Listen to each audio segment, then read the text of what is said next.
Picture this. A beautiful brigantine, all sails set, slicing to the vast blue Atlantic. The cargo, intact.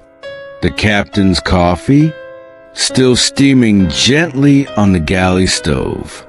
But here's the chilling part. Not a single living soul on deck. No shouts, no struggles, no frantic SOS. Just an unnerving, profound silence. How does an entire family, a seasoned captain, his wife, their 2-year-old daughter, alongside 7 experienced sailors, simply vanish from a perfectly seaworthy ship, never to be seen or heard from again?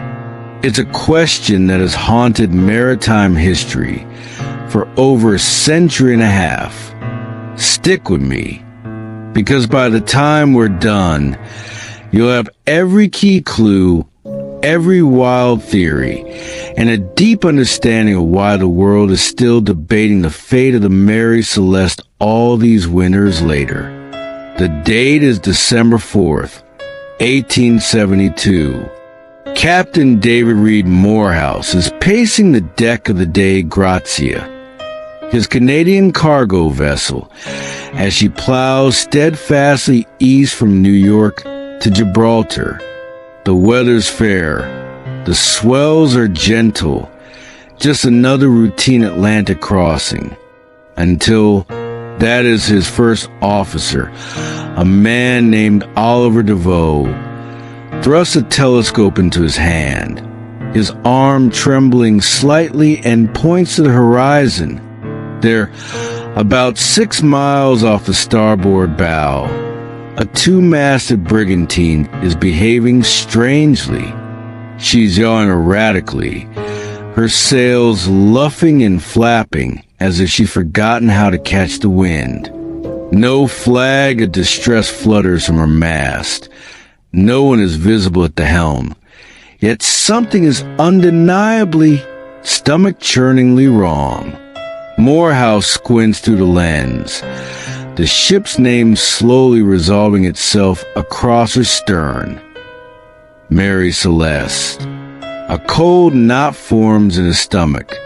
He knows that ship. He'd shared supper with her captain, Benjamin Spooner Briggs, a mere 3 weeks earlier in New York. A shiver skips down his spine. What in God's name is she doing out here, ghosting along, utterly devoid of life? The mystery of the Mary Celeste was about to begin, a story that would echo through history, captivating imaginations and confounding investigators for generations. Let's be clear from the outset. The Mary Celeste was no ramshackle, cursed scow.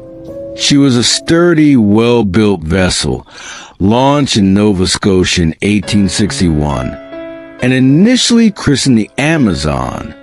After a couple of routine ownership changes and some structural modifications, she was sold to an American consortium who wisely renamed her.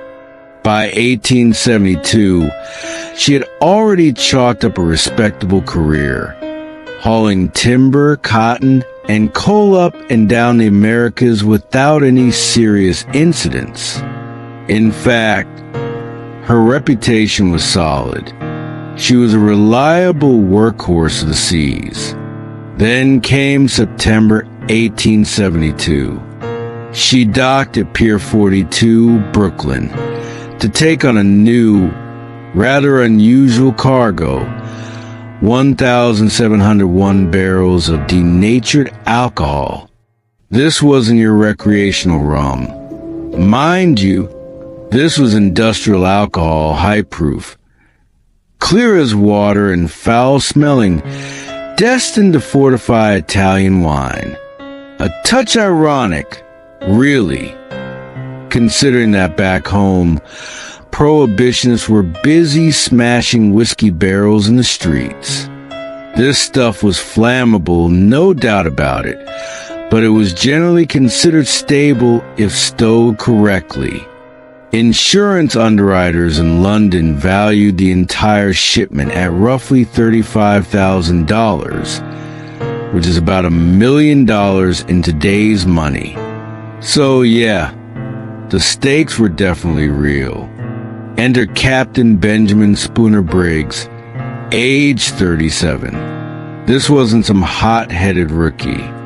Briggs was a devout Protestant from Massachusetts, respected throughout the maritime community for his fairness, his calm demeanor, and for never swearing at his crew. He even slept with his cabin door open, just so he could hear the deck at night, a testament to his vigilance and dedication. His logbook, which would later be scrutinized, showed meticulous entries. He was the kind of mariner who'd rather reef sail early than risk a cracked spar. He once paid for a deckhand's hospital bill out of his own pocket. This was not the kind of man who would abandon ship on a whim, nor was he prone to recklessness.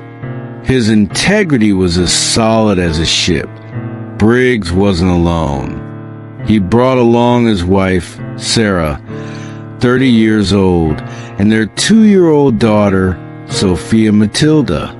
Their 7-year-old son, Arthur, was left behind with his grandmother to attend school, a decision that would spare him but forever haunt the family. Also aboard were First Mate Albert Richardson, who had sailed with Briggs before, Second Mate Andrew Gillian, Steward James Winchester, and 4 able seamen, a mix of Germans and Dutch, all with spotless records. These weren't strangers. They were a professional, well-regarded crew, some with established ties to the captain. On Tuesday, November 5th, the Mary Celeste slipped her mooring and ghosted down the East River, foghorns echoing off the warehouses. It was by all accounts a postcard-perfect departure. Nobody in New York ever saw them alive again. Fast forward a month and a handful of days. The day Grazia creeps closer to the erratically sailing brigantine. Morehouse, concerned for his fellow mariners, fires a signal gun, then another, but receives no response. Silence. A deafening, unsettling silence. He dispatches a boarding party. His second mate, Oliver DeVoe, and 2 seasoned seamen. They clamber up the starboard side, cutlasses drawn, more for tradition, perhaps, than any real expectation of encountering pirates. What they find aboard the Mary Celeste isn't chaos, but something far more unnerving, an uncanny domestic calm.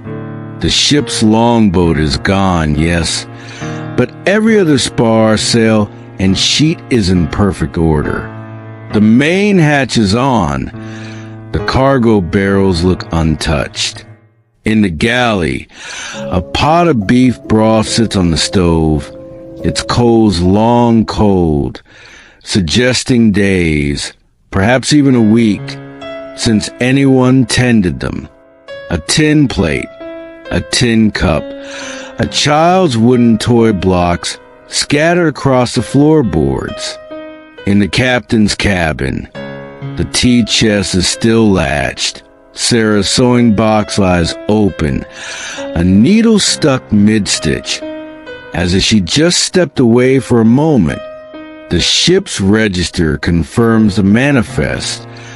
1,701 barrels of alcohol. DeVoe taps a few, they're full. Only the chronometer, the sextant, and the captain's personal log are missing. The last dated entry in the logbook, penned at 5 a.m. on November 25th, places the Mary Celeste 10 miles off the Azores Santa Maria Island, noting weather fair. After that, blank pages. The sea, it seems, had swallowed their story whole. DeVoe, a man of the sea, does the maritime math. The derelict is roughly 400 nautical miles east of that last recorded position, meaning she's drifted another week under light winds. But how? In 1872, there was no autopilot. A vessel needs hands on deck to brace yards, to trim sails, to hold the helm, to keep her on any kind of course.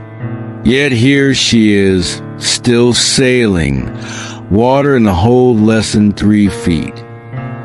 Well within manageable limits, certainly not enough to cause a panic. This wasn't a sinking ship. This was a ship that had been abandoned. DeVoe's crew, with a mix of awe and trepidation, lash a tow line and sail both ships to Gibraltar, the nearest port with an admiralty court, where British marine courts must decide salvage rights. Word spreads fast in the tide. A ghost ship has arrived. Admiralty courts, even back then, loved a good drama, and Gibraltar's vice-consul, Frederick Solly Flood, was just a man to give it to them. Salvage hearings opened on December 18, 1872, quickly turning into a full-blown courtroom circus. DeVoe testifies under oath that the Mary Celeste appeared as if the crew had stepped away for a moment and would return. He reiterates, no blood, no signs of struggle, no weapon discharge, no disarray. But the court, under Solly Flood's direction, smells profit. If foul play is proved, the Dei Gratia, as reward for salvage, could shrink significantly. Solly Flood, described by some historians as a man whose arrogance and pomposity were inversely proportional to his IQ, and as one who, once he had made up his mind about something, couldn't be shifted, questions every perceived contradiction. Why was the lifeboat missing yet the tied-off cleats intact? Why were navigation instruments gone, but personal valuables like Sarah Briggs' jewelry left behind? He orders barrels opened. 10 are found empty, 1 is half empty. Alcohol leaked, evaporated, sabotage. He finds reddish-brown stains on the captain's sword and some sails, initially suspecting blood, but tests later confirm it's not. Newspapers on both sides of the Atlantic lap up every salacious detail. Harper's Weekly runs an etching titled Phantom of the Atlantic. Sales triple. Meanwhile, Captain Briggs' brother James travels to Gibraltar, clutching baby Sophia's spare dress, desperate for answers. Court stenographers note the man sobbing in the gallery, a raw, heartbreaking display of grief amidst the legal wrangling.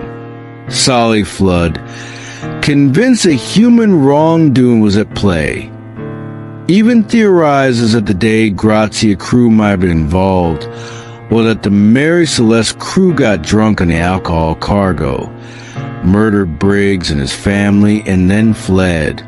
He finds no evidence for any of it. After more than 3 months, the court finally adjourns, concluding with a frustratingly vague statement. No evidence of violence, no evidence of fire, no evidence of sinking. Crew presumed missing.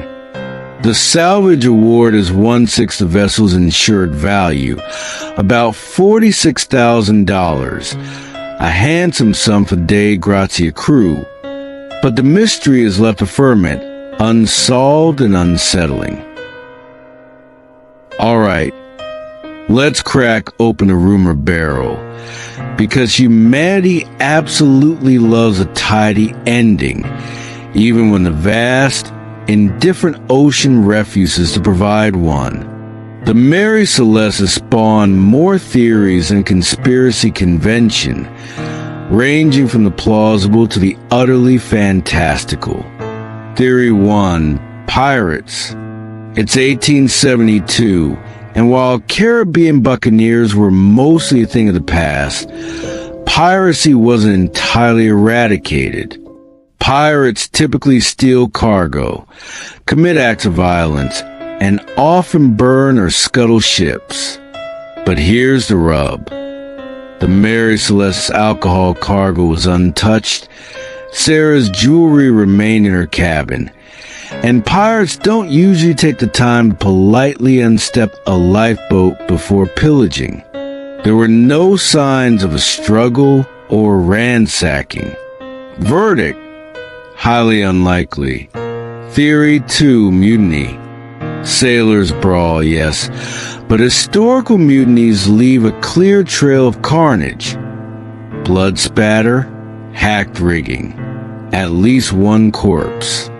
On the Mary Celeste, dishes were washed, beds were made, and everything was eerily orderly. If a mutiny had occurred, why would the mutineers meticulously clean up, leave valuable cargo, and then simply vanish into the open sea in a small boat? Verdict: pure Hollywood, not history. Theory 3. Giant squid or sea monster. Oh, the allure of the deep. Giant squid do tangle with whaling ships, and the ocean is full of mysteries. But these encounters leave unmistakable evidence. Massive sucker wounds on hulls, torn sails, maybe a tentacle souvenir. Not a single sucker scar appeared on the brigantine's planking. Verdict: Jules Verne applauds, but the evidence does not. Theory 4. Alcohol explosion. Now this one refuses to die, and for good reason. Modern chemists and maritime experts point out that if even one barrel's hoopet staved, allowing some of its contents to leak, the vapor could mix with air in a hold, forming a highly combustible fog. A spark, perhaps from shifting cargo, an iron tool striking iron, or even a crewman's pipe near an open hatch, could ignite a flash fire. Flames would shoot up the pump shaft, terrifying the crew, but then burn out almost instantaneously, leaving minimal scorching and little smoke topside. Imagine the scene: a sudden blinding flash, a deafening roar from below deck, followed by an acrid smell. Seeing fire or fearing an imminent, larger explosion, Captain Briggs, a family man with his wife and toddler aboard, would likely order an emergency abandoned ship.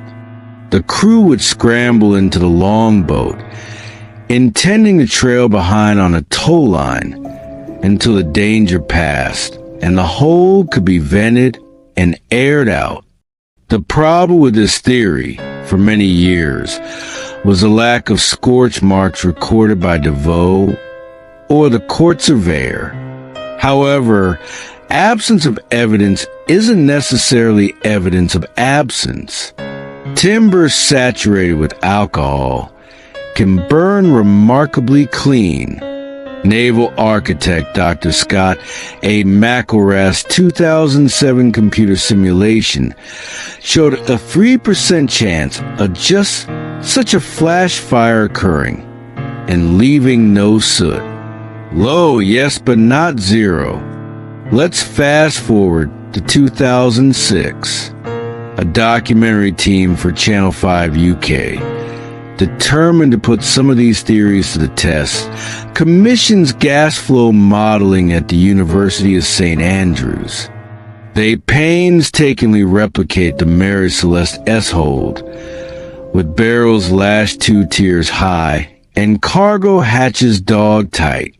They introduce a mere 2% alcohol vapor into the sealed space and then, with bated breath, strike an ignition inside. The result? A violent whoosh. The camera whites out. Sensors register an astonishing 1,200 degrees Celsius for just 2.3 seconds, and then it extinguishes. When the smoke clears, the overhead deck planks look merely sun-bleached, with no significant charring.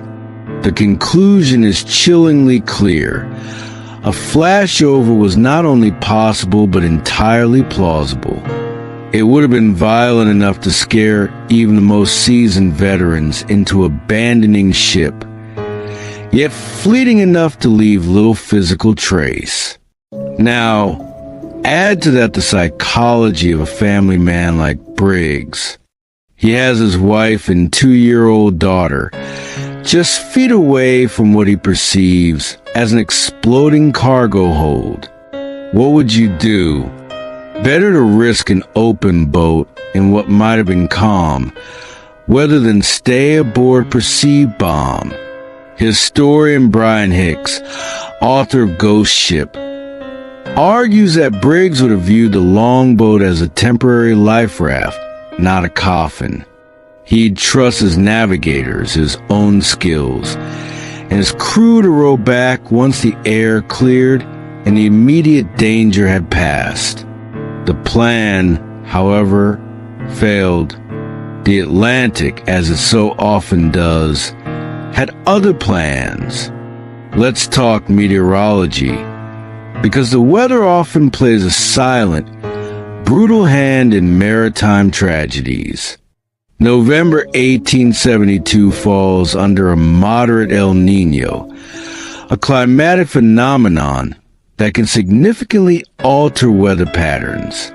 Specifically, Azores highs shift north, creating erratic and often violent squalls.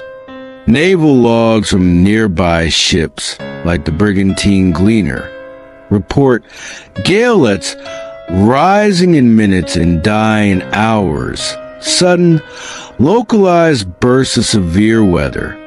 DeVoe himself, the first mate of the day, Grazia, testified that he had to shorten sail 3 separate times that very week due to unpredictable conditions.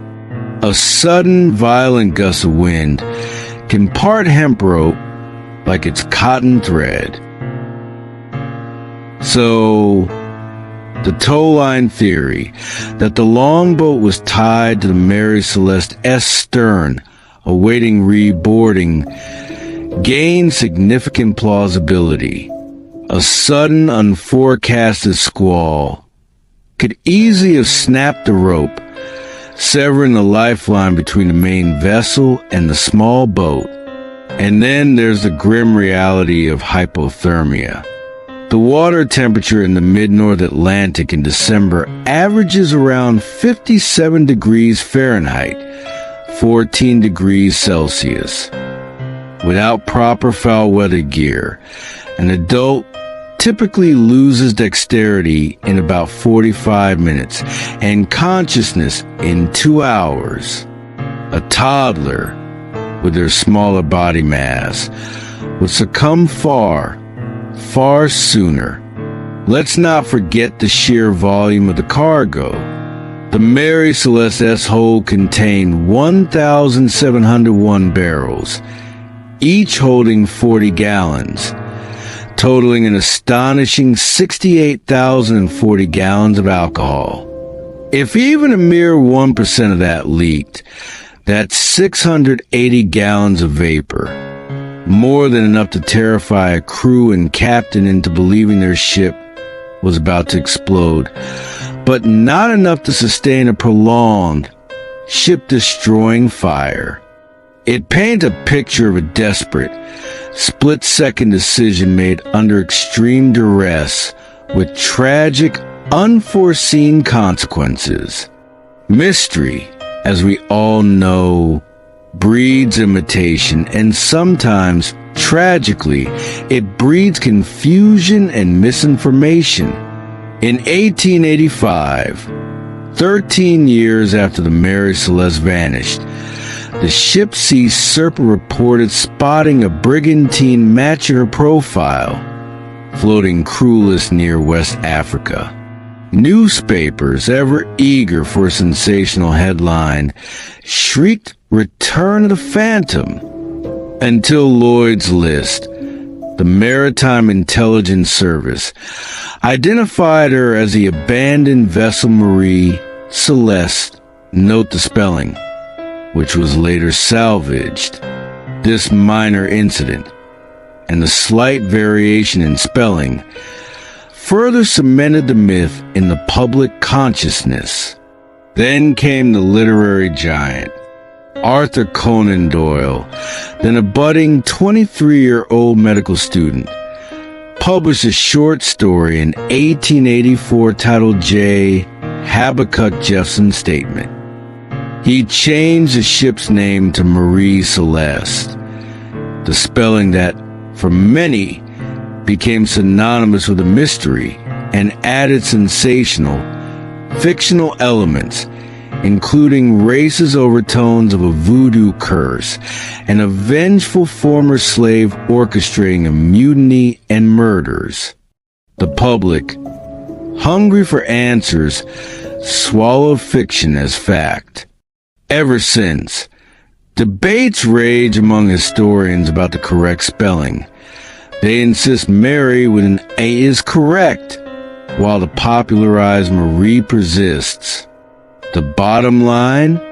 Doyle's fiction went viral, shaping the legend for generations, while the real Briggs family's heartbreak faded into background, overshadowed by a thrilling but ultimately false narrative.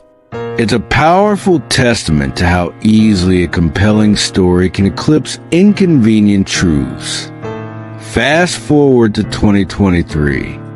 A team from ocean tech company Deepview, armed with cutting-edge sonar and remote-operated vehicles, side-scanned 1,200 square miles of seafloor between the Azores and Gibraltar, specifically searching for the missing longboat. Their equipment boasted resolution down to 10 centimeters. They found barrel hoops, driftwood, even a 19th century anchor, all tantalizing fragments of maritime history. But nothing diagnostic, no definitive trace of the longboat. It's a stark reminder of the ocean's relentless power, which disintegrates in warm Atlantic water within decades. Iron oxidizes into an unrecognizable crust. The physical evidence, over time, simply vanishes.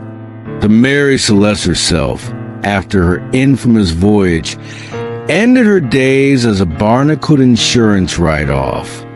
She was sold for salvage in 1873, passed through several owners, and was ultimately wrecked on a Haitian reef in 1885 by an unscrupulous captain who deliberately ran her aground in an attempt to commit insurance fraud. Piece by piece, storm by storm, the physical evidence of her existence slips beneath the sand and into the currents. All that remains are brittle paper logs, dusty court transcripts, and our stubborn, enduring curiosity. Let's take a moment and shift our perspective.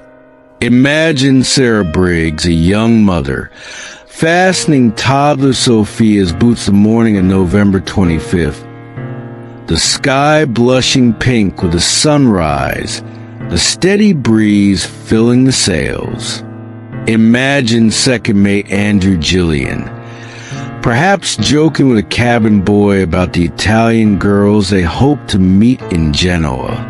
Imagine Captain Briggs himself, his pen poised over the logbook, carefully writing weather fair, utterly unaware that those two simple words would outlive his entire bloodline.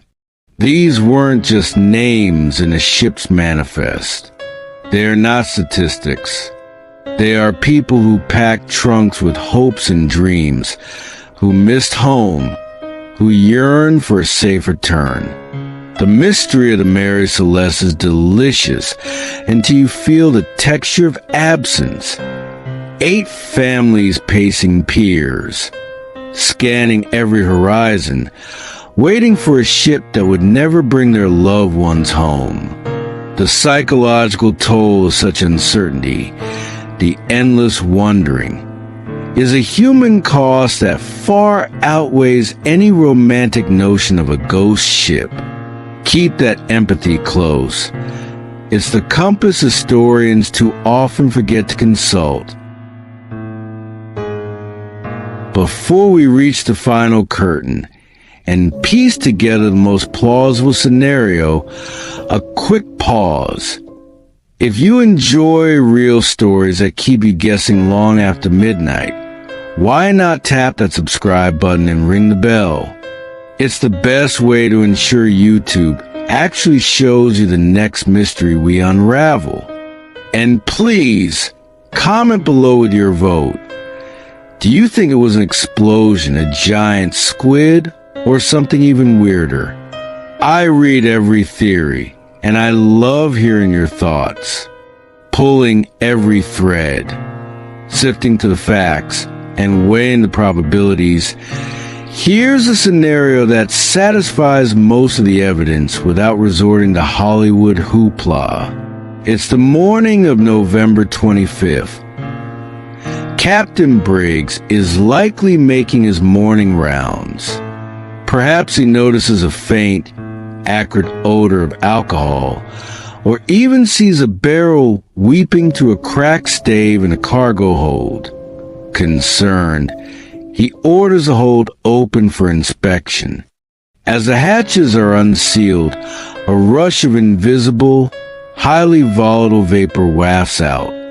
It only takes a single tiny spark, a carelessly dropped lantern, friction from shifting cargo, or even a crewman's smoking pipe to ignite the mixture. A flash fire erupts. It's a sudden, terrifying whoosh of flame and heat, singeing eyebrows, perhaps causing minor burns, but burning out in mere seconds due to the limited oxygen and rapid consumption of the vapor. The ship itself remains largely undamaged, but the psychological impact on the crew, especially with Briggs' wife and child on board, would be immense. Terrified, fearing a larger, more destructive explosion from the remaining alcohol, Briggs orders an emergency abandoned ship. The crew, acting quickly under duress, scramble into the longboat. They grab essential navigation kit, the sextant, chronometer, and logbook, standard procedure for an emergency evacuation, intending to return to the ship. They tie the longboat to the Mary Celeste's stern with a painter, a tow line, intending to trail behind until the hold is vented and the perceived danger passes. But the Atlantic has other ideas. A sudden squall, one of those erratic gale that's common in the Azores during El Nino, whips up. The wind freshens dramatically, seas rise unexpectedly, and the hemp rope, stressed by the pitching vessels, snaps like thread. The longboat, now adrift, is quickly pushed beyond hailing distance.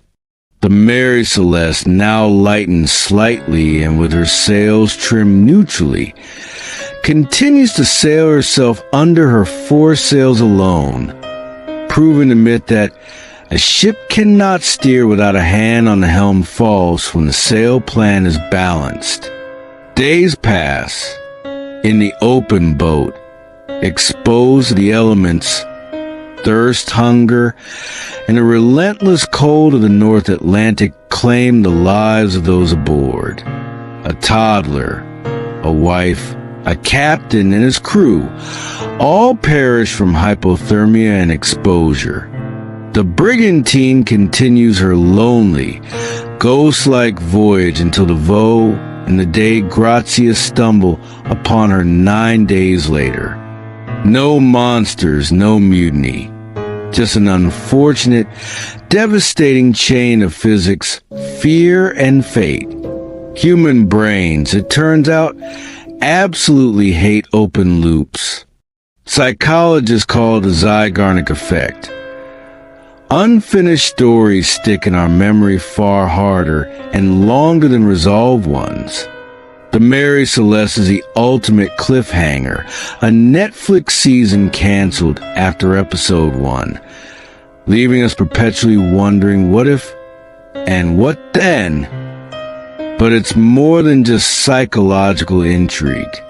The Mary Celeste also marks a poignant moment in history when burgeoning technology failed to explain tragedy. In 1872, steamships were beginning to replace sail. Telegraph cables were spidering across oceans, connecting continents. Yet, 10 people vanished without a telegram, without a trace, leaving behind only questions. The mystery whispers a profound truth. Progress is not the same as control. That whisper resonates even today.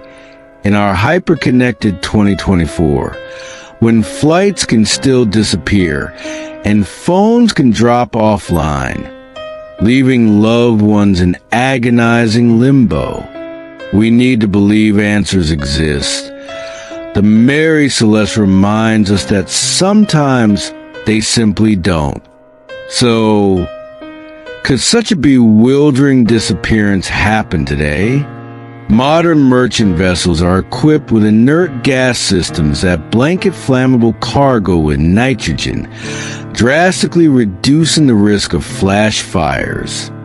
Satellite trackers ping every 3 minutes, providing precise locations. Lifeboats are stocked with desalinators, emergency rations, and GPS beacons.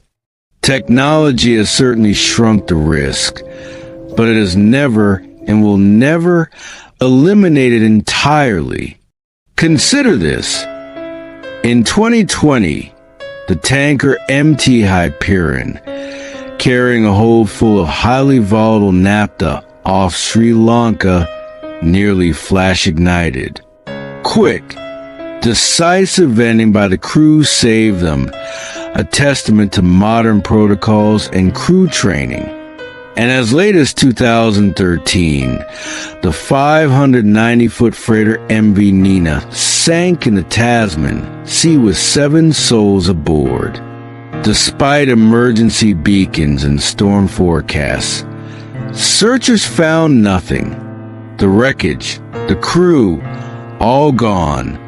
The ocean remains the ultimate patient opponent, happy to erase human ambition with a single rogue wave, a sudden unforeseen squall, or a spark too small to leave a lasting trace. The tools may change, the ships may evolve, but the sea's power to confound and consume remains timeless.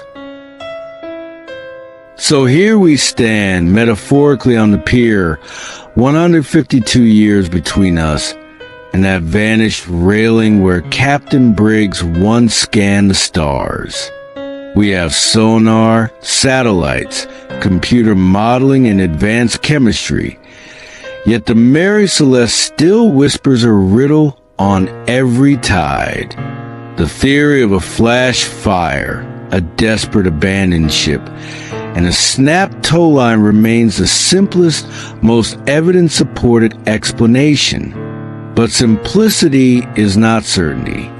Perhaps tomorrow, a Haitian fisherman will haul up a barnacle-caked longboat knee, or a descendant, clearing out an old attic, will open a forgotten tin box containing the captain's last letter, never mailed.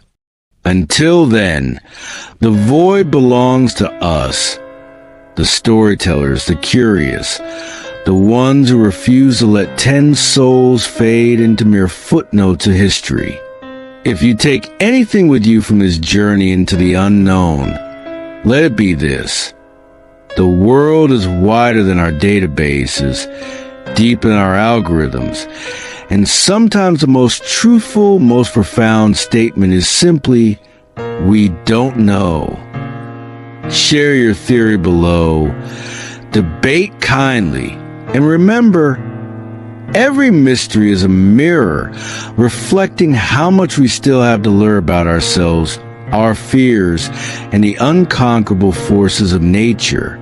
Like, subscribe, and may your own voyages always end with footsteps returning home.